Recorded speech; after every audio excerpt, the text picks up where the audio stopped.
For more information on our top stories and others, please visit our website, channelstv.com. youtube.com/channelsweb has videos of all our shows. Subscribe to Channels Television's live stream on YouTube and other social media platforms using your mobile device browser, or download the Channels TV app for Android and iOS devices from their respective stores. And besides giving you access to news updates on the go, the Channels TV and Channels 24 app has an eyewitness feature, so use it to share those pictures, videos, or news of happenings around you. Just install the app, then tap and swipe to reveal the menu and follow the instructions. It was the swearing-in of state lawmakers today as 32-year-old Debo Ogundoyin emerged Speaker of the Oyo State House of Assembly. Aside from Oyo, Plateau is another state putting forward a youth as a Speaker with the emergence of 33-year-old Nuhu Ayuba. In our next report, we show you the inauguration of some House of Assembly across the country.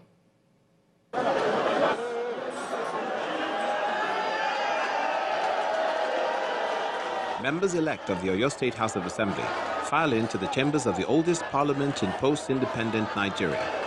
The state governor, Seyi Makinde, is also present to inaugurate the 9th Assembly. It's the first meeting of the 32-member assembly, and all of them in uniform. But uniform is not the only defining thing about this house that is set to elect the youngest speaker in the history of the country.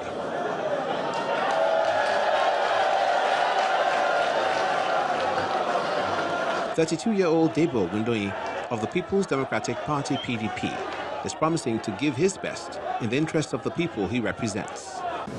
I promise that I will discharge my duties for the benefit of the people and to the glory of God Almighty. In next-door Ogun State, Olakunle Oluomo from Ifo State Constituency 1 is elected unopposed as Speaker, and Dari Kadiri from Ijebu North 1 as Deputy Speaker from both the All Progressives Congress. Kogi State Governor Yahaya Bello is on hand to inaugurate the 7th Assembly in the North Central State. Here, all 25 members are from the ruling party in the state, the APC. I have the singular honor of nominating Prince Matthew Olushola Kolawole as the Speaker of Kogi State House of Assembly. The former Speaker, Matthew Kolawole, is re-elected unopposed. The entrance of the Plateau State House of Assembly is busy, with supporters who are all rolling out the drums. It's also busy inside the chambers where members of the 9th Assembly are meeting for the first time.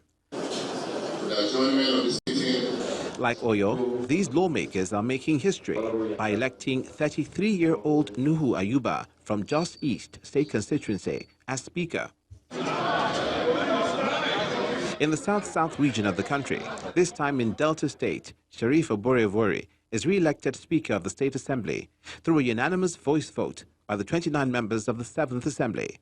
I will always draw on your advice and cooperation, and also strive to the best of my abilities to deliver on this mandate with diligence, dignity, and honor. In Akwa Ibom State, 24 members elect are on ground for the inauguration of the 7th Assembly. Anekan Bassi is elected Speaker through a voice vote.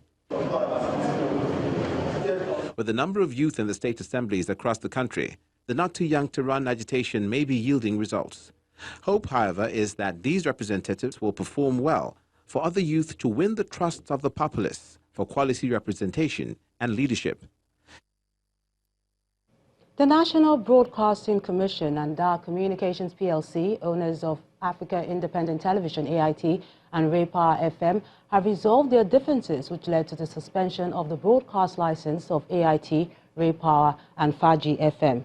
The president of the Newspapers Proprietors Association of Nigeria, Mr. Nduka Obaibina, who mentioned this in a statement, says a meeting was convened for all parties to resolve the issues. According to him, Mr. Ismaila Funtua, former president of Newspaper Proprietors Association of Nigeria, the publisher of Vanguard newspapers, Mr. Sam Amuka, Mr. Raymond Okwesi, founder of DAR Communications, and the Director General of the NBC, Mr. Ishak Modibo Kawu, were amongst those who attended the meeting on Sunday. He said Dar Communications has agreed to withdraw the case filed against NBC in court, as well as work out a new realistic payment plan with the NBC and ensure prompt payments in accordance to the new plan. Mr. Ogbaibina says the NBC has also agreed to lift the suspension of the broadcast license of Dar Communications PLC. Let's cross over to Abuja studios, where Maupe is standing by with more stories. Hello, Maupe. Hello, Melinda. It's good to see you. Well, here in Abuja, we're looking at a story coming from Lagos, where you are. Over 100 suspects have been arrested in Ikorodu by the Lagos State Police Command for cultism and other related crimes. The State Commissioner of Police, Zubair Muazu, who announced this today, says this brings to over 400 the number of suspects arrested in different parts of the state in the last 2 weeks. He says the operation in Ikorodu followed the latest spate of attacks in the area, which sent many residents scampering for safety.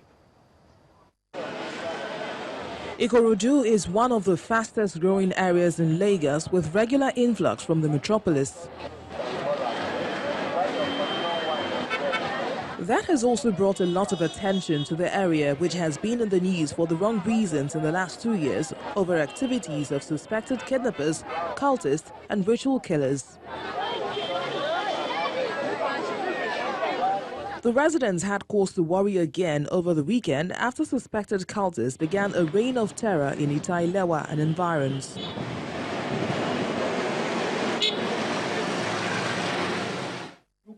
Police authorities in the state say the criminals' days are numbered, with the launch of a new operation which has far led to the arrest of over 100 suspects. We have observed the activities of these cult groups and gangs for the last 1 month, and credible intelligence has been gathered.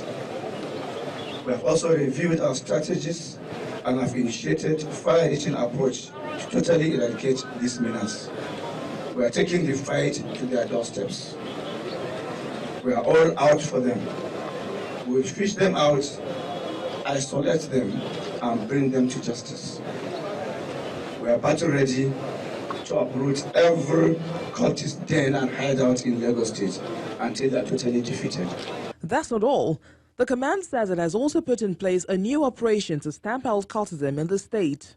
This special operation we are flagging off today is named Operation Crush, aimed at ending cultism and extremism in Lagos State, and it will be directly under my own supervision and command. Area commanders and divisional police officers will personally lead the various operations in their areas of jurisdiction.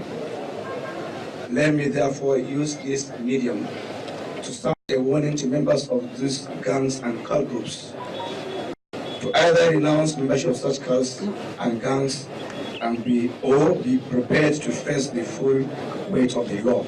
With the arrest of these suspects, the police says it will be engaging the residents regularly on ways to find a lasting solution to cultism and other related crimes in this border town of 603 communities.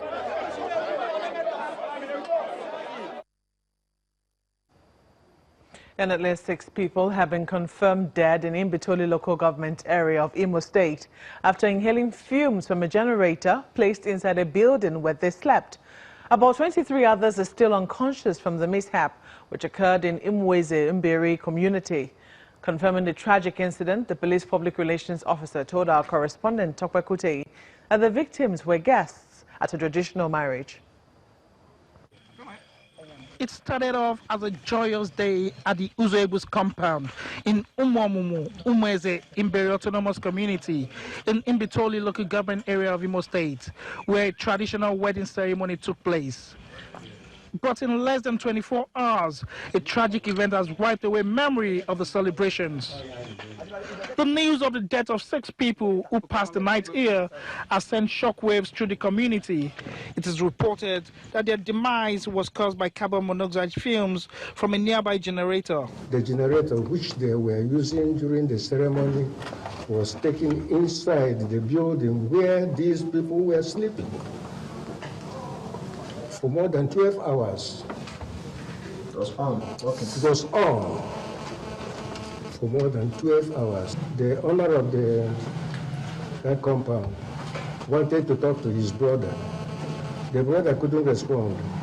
He called on the phone, he couldn't respond. He was wondering what happened. Then he went there with some people and knocked at the door. Nobody responded to except the noise from the generator. Then they had to use force to break the door, and they saw people lying on the floor there. Fears that the number of victims might rise to graves as more people were rushed to the Ikeduru General Hospital for treatment. The hospital administrator says about 20 others are still lying unconscious. Apart from those who died while on transit that were confirmed on arrival, we are making progress. Meanwhile, the Imo State Police Command, led by the Commissioner of Police, has ordered a full-scale investigation into the incident. From the preliminary investigation, we are looking at the generator fume because it was discovered that when they broke the door and they went in, they discovered the generator was still on inside the house and with all the doors and windows locked. The incident is a scar the community will want to heal from quickly. How easy that will be is another question, considering how the dead were friends and family whose joyous celebrations at the events that took their lives will remain in the minds of the people.